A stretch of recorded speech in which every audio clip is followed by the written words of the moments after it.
নিজেদের স্বপ্নের বিশ্ব গড়তে শিক্ষার্থীদের এগিয়ে আসার আহ্বান জানিয়েছেন প্রধান উপদেষ্টা ডক্টর মোহাম্মদ ইউনূস। বিশ্ববিদ্যালয়ের পঞ্চম সমাবর্তনে নোবেল বিজয়ী ডক্টর মোহাম্মদ ইউনূস শিক্ষার্থীদের এমন আহ্বান জানান।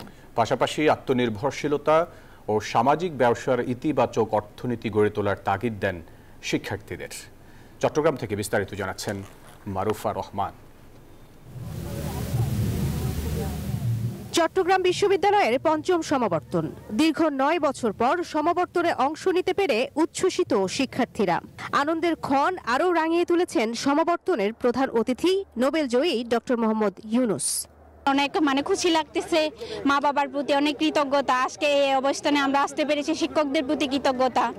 অনুভূতি বলতে গেলে বন্দনাতীত আর কি, তো হচ্ছে যে পুরাতন স্যারদের সাথে দেখা হচ্ছে। এদিকে 36 বছর পর নিজের কর্মজীবনের ক্যাম্পাসে আসলেন প্রধান উপদেষ্টা ডক্টর মোহাম্মদ ইউনূস। তার আগমন ঘিরে পাহাড়ে ঘেরা সবুজ ক্যাম্পাসে যেন রঙের ছোঁয়া।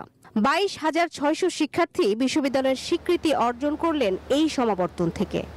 আজকের দিনে আমাদের প্রধান অতিথি হচ্ছেন ডক্টর ইউনূস স্যার, যিনি একজন নোবেল বিজয়ী। আমরা গর্বিত। চিটাগং ইউনিভার্সিটি থেকে আমরা গ্র্যাজুয়েশন করছি, এটাও আমাদের জন্য একটা অনেক বড় পাওনা। সমাবর্তন অনুষ্ঠানে যোগ দেয়া প্রধান উপদেষ্টাকে সম্মানসূচক ডি.লিট ডিগ্রি প্রদান করে চট্টগ্রাম বিশ্ববিদ্যালয়। সমাবর্তন বক্তব্যে নোবেল জয়ী অধ্যাপক ডক্টর মোহাম্মদ ইউনূস শিক্ষার্থীদের আহ্বান জানিয়েছেন আত্মনির্ভরশীলতা ও সামাজিক ব্যবসার ইতিবাচক অর্থনীতি গড়ে তোলার। যে অর্থনীতি আমরা পড়াচ্ছি, এই অর্থনীতি ব্যবসার অর্থনীতি, মানুষের অর্থনীতি না। যে কোনো অর্থনীতিবিদ্যা যদি শুরু করতে হয় মানুষকে দিয়ে শুরু করতে হবে, ব্যবসাকে দিয়ে না। প্রধান উপদেষ্টা বলেন, গদবাঁধা সিস্টেমে চলে গেলে গন্তব্যবিহীন। বান্ডেল থাকলে প্রতি সেনমানিতে টাকা বাঁচবে।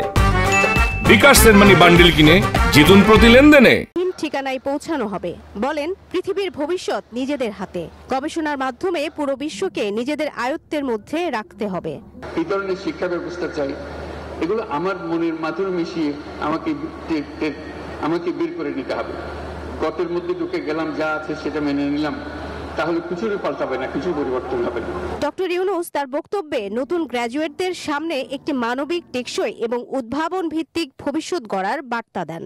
সমাবর্তনে আগত 26,500 শিক্ষার্থীর উদ্দেশ্যে সমাবর্তনের প্রধান বক্তা ডক্টর ইউনূস বলেন, নিজের স্বপ্নের মতো বিশ্ব গড়তে এগিয়ে আসতে হবে শিক্ষার্থীদেরকেই এবং আত্মনির্ভরশীল ভবিষ্যৎ এবং সামাজিক অর্থনীতির দিকে জোর দেন তিনি। মারুফা রহমান, নিউজ 24, চট্টগ্রাম বিশ্ববিদ্যালয়।